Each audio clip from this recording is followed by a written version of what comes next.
I never thought the day would come when I'd look at my husband and feel like I didn't know him at all. We'd been married for 9 years, built a life that looked perfect from the outside. The house, the careers, the smiles in every photo. But now, every time he touched me, something inside me screamed that something was wrong. I can't even tell when it started. Maybe when he began staying late at work, saying there were meetings that ran long. Maybe it was when he changed his phone password after years of not having one. Or maybe it was when his best friend, Mark, started coming over more often, always with that too friendly grin, and the way his eyes darted to me when he thought no one was looking. I remember one night, so clearly. We were having dinner, just the three of us. I laughed at something Mark said, and my husband looked at me, not angry, not jealous, but almost nervous. That was the first real crack I noticed. After that, I started paying attention. I noticed the way my husband's phone lit up with messages he'd turned face down. How his cologne lingered in the air even when he said he'd just come from the office. How his shirt smelled faintly of someone else's perfume, not mine. I tried to convince myself it was paranoia. You see, I've always been the kind of woman who trusts. I didn't go through his phone. I didn't question his stories. I believed that love meant giving someone the benefit of the doubt. Until one night, when everything changed. He said he was going on a business trip, 3 days in Chicago. It wasn't unusual, but this time something inside me just wouldn't settle. He left on a Wednesday morning, suitcase in hand, kissed my forehead, told me he'd call when he landed. I watched him drive away, and my chest felt hollow. That night, I couldn't sleep. I sat on the couch with a glass of wine, scrolling through photos of us, the vacations, the anniversaries, the smiles. And that's when I noticed it, a reflection in one of the photos he'd posted recently.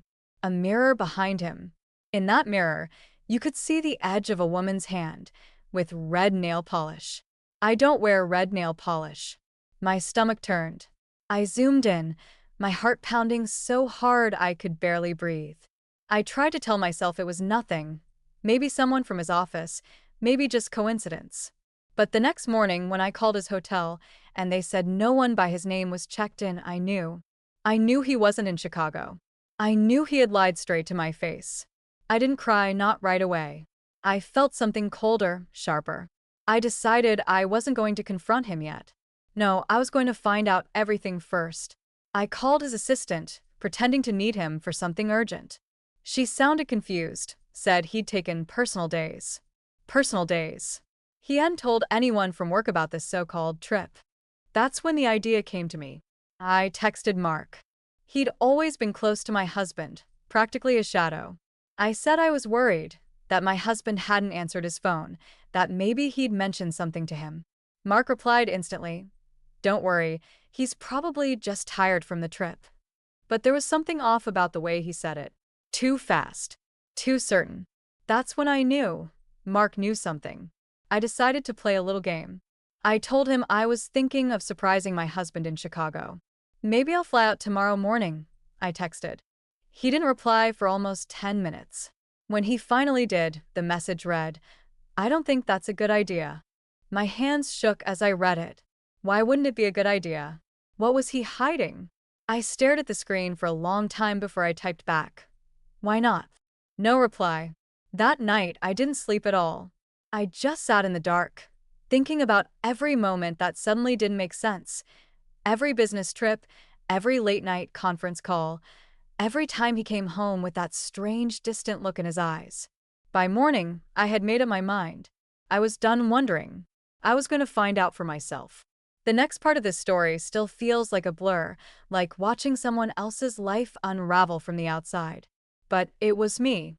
It was all me. I woke up that morning with a kind of cold determination I'd never felt before. There was no shaking in my hands, no tears, no panic, just a numb, focused clarity. I called in sick to work, threw on jeans, a hoodie, and sneakers, and started digging. First, I checked our shared credit card statements.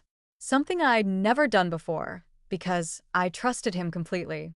There it was 3 nights ago, a charge for a boutique hotel not 30 miles away. Not in Chicago. My throat tightened and I whispered out loud, "You didn't even go that far." It wasn't about another city. He wasn't even trying to hide it anymore. That realization burned deeper than the betrayal itself. Because lying takes effort, and he hadn't even cared enough to lie well. I copied the hotel's address into my phone and sat there for a long time, staring at it. I wasn't sure what I wanted to find. Proof? Closure? Or maybe, just maybe, that I was wrong. That it was all a misunderstanding. That's the cruelest thing about suspicion. It eats at you, but a part of you still wants to be proven wrong, just so your world can stay intact. I drove there just before noon. It was one of those modern boutique hotels, sleek glass walls, chrome accents, that kind of expensive simplicity that screams privacy. I parked across the street, sat in my car, and watched. My heart pounded so loudly that I could feel it in my ears. I didn't know what I was looking for until I saw him. He came out of the front doors with someone beside him. A woman. She was laughing, her hand brushing against his arm the way lovers do without thinking. And him. He looked relaxed. Happy. That's what broke me the most. He hadn't looked that at ease with me in years. The woman turned slightly, and I froze. I knew her. I knew her laugh, her perfume, the way she moved. It was Lisa, my best friend, my maid of honor, the woman who had cried with me when my husband and I had fought. The woman who'd said, "You're so lucky to have him." I sat there, gripping the steering wheel, my knuckles white, my entire body trembling as though I'd been dropped into freezing water. I wanted to scream, to run up to them, to throw open the hotel doors and tear down everything they thought they were hiding. But I didn't. I stayed completely still, like an animal in the grass watching its predator walk by. They didn't see me. They got into his car, my car, technically since my name was on the title, and drove off. I followed them. I don't even know what part of me made that decision. Maybe it was curiosity, maybe madness, or maybe that instinct that tells you not to let go until you've seen the full truth with your own eyes. They drove across town to a quiet neighborhood near the lake. I parked half a block behind and watched as they walked hand in hand into a small house. A house I recognized. Mark's house. My husband's best friend. My mind started spinning. Why Lisa? Why Mark's house? Did Mark know? Was he covering for them? Was that why he told me not to go to Chicago? I sat there for almost an hour, trying to piece it all together, but every thought just made me sicker. Eventually, I couldn't take it anymore. I got out of the car, walked up to the house, and knocked. My heart was beating so hard I thought I might collapse before the door opened. It wasn't Lisa or my husband who answered. It was Mark. He looked startled. His face went pale the moment he saw me, like someone had ripped the air out of his lungs. Oh, "Hey," he stammered, stepping outside and closing the door behind him just a little too quickly. "What are you doing here?" "I could ask you the same thing," I said. My voice didn't even sound like mine. It was calm, almost gentle. "You told me not to go to Chicago. Why, Mark?" He looked around, like he was making sure no one was watching. Then he said quietly, "You shouldn't be here." That was all it took. The last thread of self-control snapped. "Where is he?" I demanded. "And where's Lisa?" Mark's eyes flickered, and he stepped closer. "Listen, it's not what you think. Don't," I said, cutting him off. "Don't you dare lie to me. You've known this whole time, haven't you?" His silence told me everything. I tried to push past him, but he grabbed my arm. Not rough, but firm enough to stop me. "Please. Don't do this here," he whispered. "They're inside, aren't they?" I said, my voice shaking. He closed his eyes for a second, then stepped aside. "I'm sorry," he said quietly. I walked past him before I could lose my nerve. The house smelled like wine and perfume and betrayal. I followed the sound of laughter to the living room, and there they were, my husband and my best friend, sitting close on the couch, her hand on his thigh, his mouth close to her ear. They froze when they saw me. For a long moment, none of us spoke. The air was thick with shock. Then Lisa stood up too fast, her face going red. I can explain," she stammered. "No," I said softly. "You can't." My husband stood too, reaching out like I might collapse. "It's not what you think. Stop saying that." I screamed. Stop saying it's not what I think when it's exactly what it looks like. My voice cracked, and tears finally came, hot and furious. How long? I whispered. How long has this been going on? He didn't answer. He couldn't even look at me. Lisa was crying, saying something about how it just happened, that she didn't mean to hurt me. I laughed, a raw, hollow sound. You didn't mean to hurt me? You've been sleeping with my husband in his best friend's house. Tell me, Lisa, which part of that was an accident? I turned to my husband. And you? You swore you loved me. You built this whole life with me while you were doing this behind my back.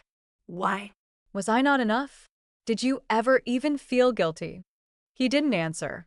He just stood there, frozen, like a coward caught in his own fire. That silence was worse than any confession. I walked out before they could say another word. Mark followed me outside, calling after me, but I didn't turn back. I drove home with tears blurring my vision, my hands gripping the wheel so tight, I thought it might crack. I thought that was the end of it. I thought I'd seen the full picture. But I was wrong. Because a week later, when I decided to file for divorce, I discovered something that made everything even worse. Something that changed the entire story. Something that made me question who had really betrayed whom. It started with the paperwork. You never think divorce papers can reveal more pain than betrayal itself, but when I sat across from my lawyer, hands trembling as I signed my name again and again, she looked at me and said something that made my blood run cold. You'll need to disclose the joint accounts, properties, and the trust under your name. I frowned. What trust? She looked confused. The one your husband set up 2 years ago. The one with the investment property in Green Lake. My heart stopped. I didn't know about any property in Green Lake. I didn't even know we had a trust. Can you send me the documents? I asked. She nodded and printed out the file. There it was, my name, his name, a signature that looked like mine but wasn't. He had forged my signature. The trust had been used to buy a house. A house that had my name on it, without my knowledge. Can I get the address? I asked. My lawyer hesitated. Do you really want to? I nodded, even though part of me was screaming not to. I left her office and drove straight there. It was a quiet neighborhood, the kind of place families move to when they want a fresh start. The lawn was perfectly trimmed, the windows were spotless, and there were 2 cars in the driveway. One of them was my husband's. The other belonged to Lisa. I sat there for a long time, staring at that house, realizing that this wasn't just an affair. This was a plan. He hadn't just been unfaithful. He'd been preparing to leave me, and to do it with her. He'd been building a life behind my back, buying a home, setting up finances, creating a future that didn't include me at all. Every time I'd asked him about saving for our own home, he'd said, "Now's not the right time." Every time I'd mentioned wanting a baby, he'd said, "Let's wait a little longer." He wasn't waiting. He was replacing me. I wanted to scream, to break something, to set the whole world on fire. Instead, I took out my phone and took photos of the house, the cars, the address. I wasn't going to cry anymore. I was going to make sure the truth came out. That night, I started digging deeper. I went through emails, financial records, cloud backups, everything. And then, buried deep in a shared folder I didn't know existed, I found something I wasn't prepared for: videos. Not explicit ones, no. Surveillance footage. From our home. My husband had installed hidden cameras. I clicked on the first file, and what I saw made me sick. It wasn't us. It was Lisa and him in our living room, sitting on our couch, drinking wine, laughing. While I was at work, he'd recorded them. But why? I watched more clips, one after another, my stomach turning. They were all the same: conversations, laughter, stolen kisses. But none of them seemed like they knew they were being recorded. That's when it hit me. He hadn't told her. He was filming her without her knowing. My husband wasn't just cheating. He was collecting evidence. For what, I had no idea, but the pattern was too deliberate. And then, in one of the final clips, I heard something that froze me completely. Lisa said, "Does Mark suspect anything?" My husband laughed. "Mark doesn't suspect a thing. He's too busy with her." Her meaning me. My blood ran cold. What did that mean? Busy with me? Mark and I were friends, yes, but nothing had ever happened. Or at least, that's what I believed. I replayed the clip, and then another, trying to make sense of it. In one, my husband said, "If it all blows up, we can use it against them. Make them look like the cheaters." That's when I realized he wasn't filming for himself. He was building a case. He was planning something bigger. He wanted to destroy both me and Mark. The betrayal wasn't just emotional. It was strategic. And then it all made sense. Why he'd been distant. Why he'd been manipulating both of us. Why Mark had been so nervous the day I showed up at his house. My husband had set the entire thing up. He'd made sure I'd find out about him and Lisa. He'd led me there on purpose. But why? I confronted Mark the next day.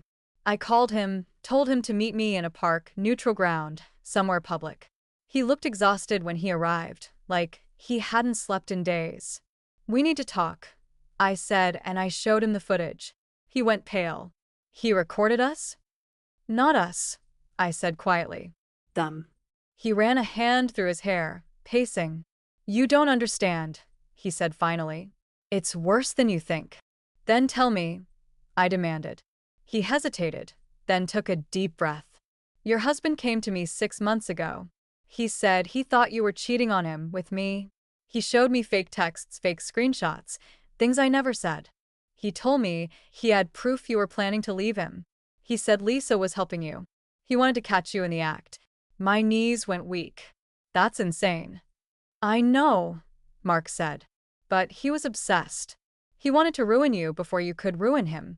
He even tried to get me to flirt with you, said it was part of the plan to test your loyalty. When I refused, he got angry. That's when Lisa got involved. He told her the same lies about you, that you and I were together." I felt dizzy. The world tilted around me. My husband had manipulated all of us, me, Mark, Lisa, weaving lies so perfectly that we'd all turned on each other. Mark rubbed his face, voice cracking. "He's been planning this for over a year. The house, the cameras, everything. He wanted to make you look unfaithful so he could take everything, the assets, the house, your reputation. He told Lisa he'd divorce you after he exposed you. She thought she was helping him, but she was just another pawn." I stood there, numb, as everything I thought I knew collapsed into dust. Every fight, every apology, every "I love you," all of it had been part of his performance. "Where is he now?" I asked. "I don't know," Mark said. "But if he finds out you've seen that footage, he already knows," I said quietly. Because that morning, before I left, I noticed something strange. My laptop camera light had turned on by itself. He was watching. The question wasn't whether I'd catch him anymore. The question was what he was going to do now that I had. That night, I didn't go home. I couldn't. I checked into a motel off the highway, the kind of place that smells faintly of cigarettes and bleach, where the hum of the vending machine outside your door drowns out your thoughts. I sat on the edge of the bed, my phone in my hand, the screen lighting up every few seconds as I replayed Mark's words in my head. He'd been planning it. All of it. My husband, the man I loved, had crafted an entire web of lies so intricate that we were all trapped in it. Lisa, Mark, and me. And now, the spider knew his web had been touched. My phone buzzed again. A message from an unknown number. No words, just a video. My stomach dropped as I pressed play. It was me sitting on the park bench earlier that day, talking to Mark. The footage was shaky, taken from a distance. He was still watching us. The message came seconds later. "You shouldn't have gone digging." I dropped the phone like it burned me. My pulse raced, my breathing shallow. He knew where I was, what I'd done. He was one step ahead again. For the first time, I truly understood what kind of man I'd married. This wasn't a moment of infidelity or weakness. This was control, obsession, revenge. I looked around the motel room, the lamps, the mirror, the smoke detector, wondering if he had eyes in here too. I unplugged everything and stuffed my phone in the freezer, just in case. The silence was unbearable.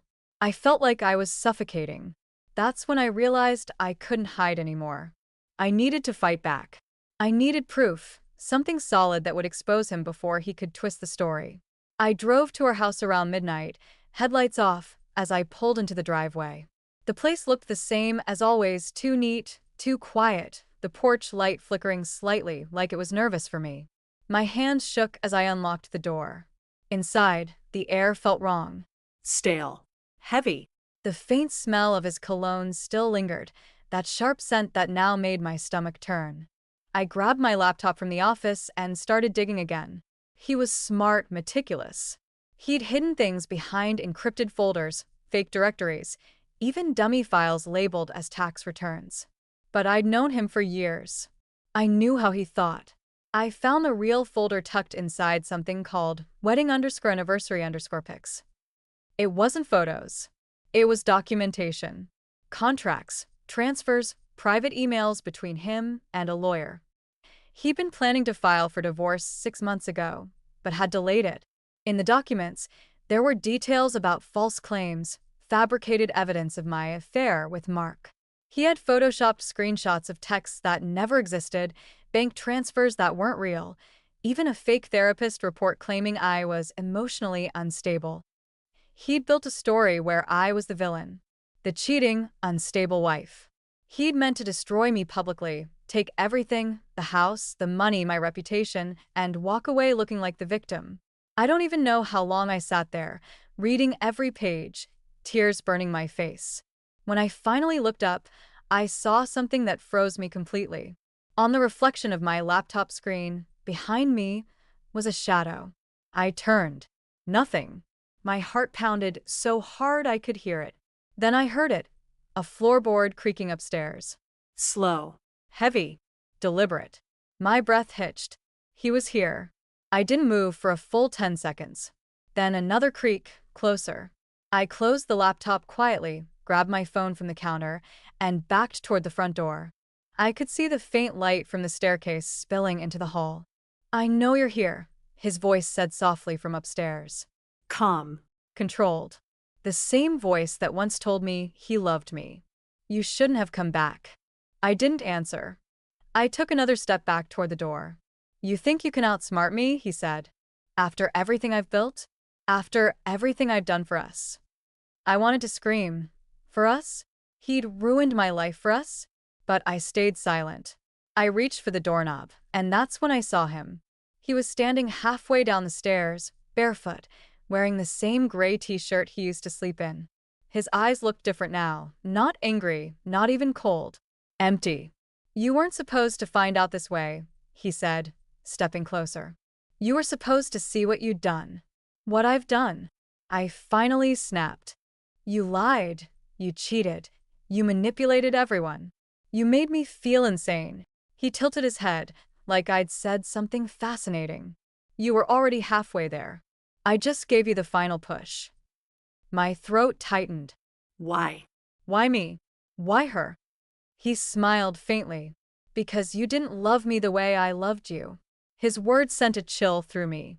"I gave up everything for you, and you just drifted. You stopped looking at me. You started talking to him." Don't deny it.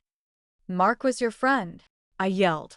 "You twisted everything." "No," he said quietly. "I showed you what you really are." I could see the madness now.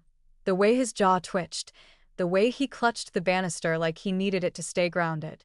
I realized then, he didn't just want to punish me. He wanted to break me. "You're sick," I whispered. "You need help." His expression softened in a way that made my blood run cold. "I tried to get help. You made me this way." I turned and bolted for the door, throwing it open and running into the night. I didn't stop until I was in my car, locking the doors, shaking uncontrollably as I dialed Mark. He picked up on the second ring, voice groggy. "Where are you?" he asked. "He's here," I gasped. "He's in the house." "Get somewhere safe," he said immediately. "I'll call the police." But before I could answer, my phone buzzed with a new message. From my husband. You forgot something.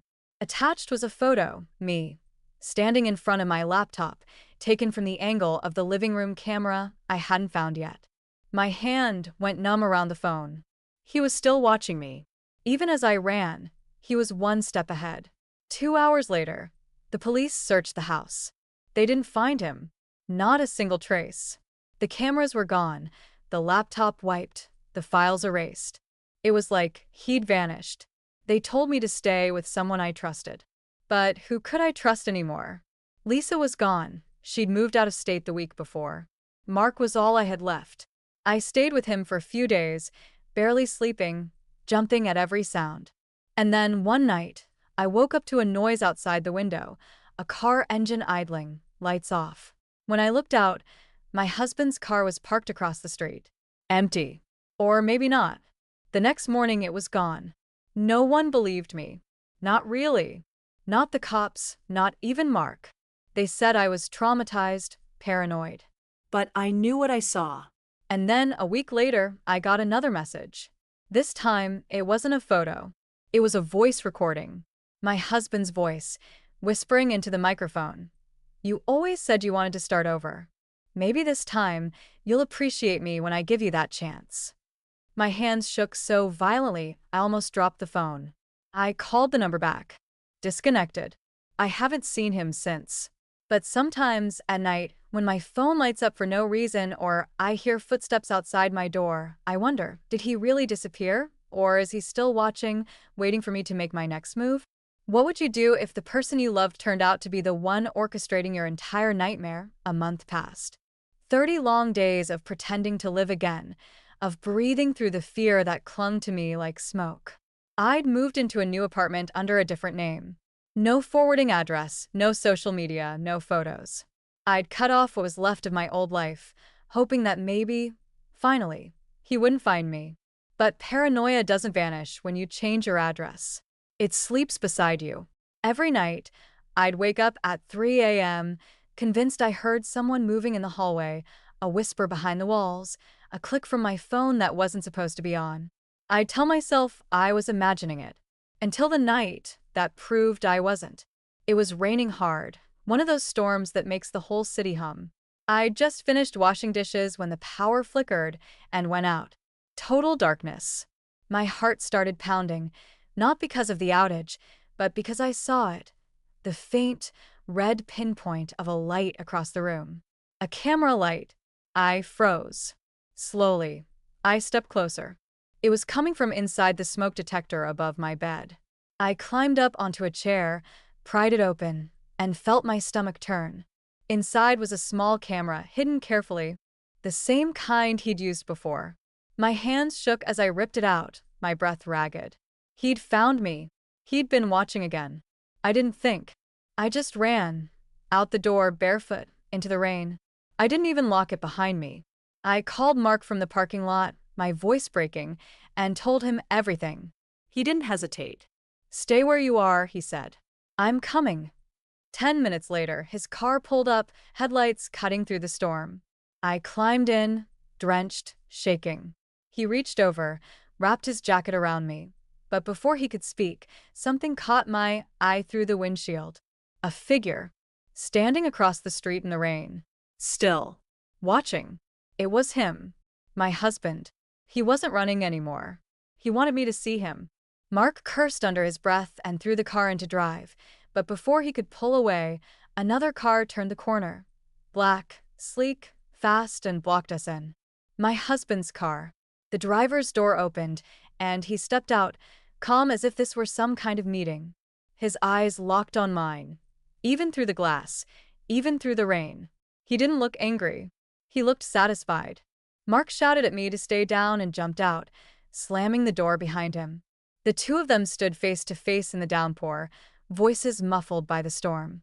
I could see Mark's hands shaking, could see my husband's mouth curve into that same faint smile that once felt like love. Then my husband pulled something from his coat, a flash of metal. My scream caught in my throat. Mark lunged at him. There was a struggle, a shout, the sound of something heavy hitting the ground, and then a single, deafening crack split the air. The world went silent. For a moment, everything froze in place. The rain, the cars, my breath. Then I saw him, my husband, stumble backward, collapse to the ground.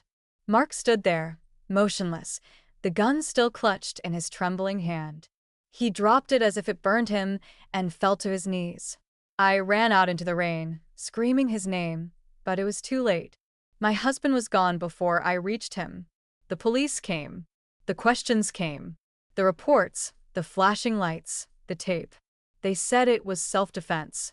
They said Mark had saved my life. But deep down, even through the shock, I knew my husband had planned this, too. Because when they searched his car, they found something in the trunk, a box. Inside were files, photos, letters, even recordings. Years of documentation. But not just of me. Of Mark. Of Lisa. Of everyone. It was like he'd been collecting stories, lies, truths, manipulations, all leading here. The final act. And in the middle of the box was an envelope. My name on it. I opened it. Inside was a single note, written in his handwriting. You think it's over now. But you still don't understand, do you? You were never the victim. You were the reason. I wanted to see who you'd become without me. And now you've shown me. Goodbye, my love. I dropped the note, hands trembling. The words blurred in the rain. They buried him a week later. I didn't go. I couldn't. But I couldn't escape him either. Because when the insurance investigator called me 2 days after the funeral, her tone was strange, cautious. She said there was a policy in my husband's name. A life insurance plan worth almost $500,000. And I was the beneficiary. But the date of the policy was what made my blood run cold. It was created exactly 1 week before the night I found the camera, and the signature on it wasn't mine. It was forged again. I didn't touch the money. I couldn't. Because I knew what it was, his final move. A way to bind me to him forever. Even in death, he'd made sure I couldn't move on without carrying his shadow. Months passed. I sold everything, moved again, changed my name once more. Sometimes I still wake up to that sound. The faint creak of a floorboard, the whisper of a phone camera turning on. And sometimes I wonder if I ever really escaped. Because last week, a package arrived at my door. No return address. Inside, a single object, the same camera I'd ripped from the smoke detector that night. Clean. Polished. Still warm to the touch. And a note. For the next chapter. Tell me, what would you do if the person you thought was gone forever still found a way to keep watching?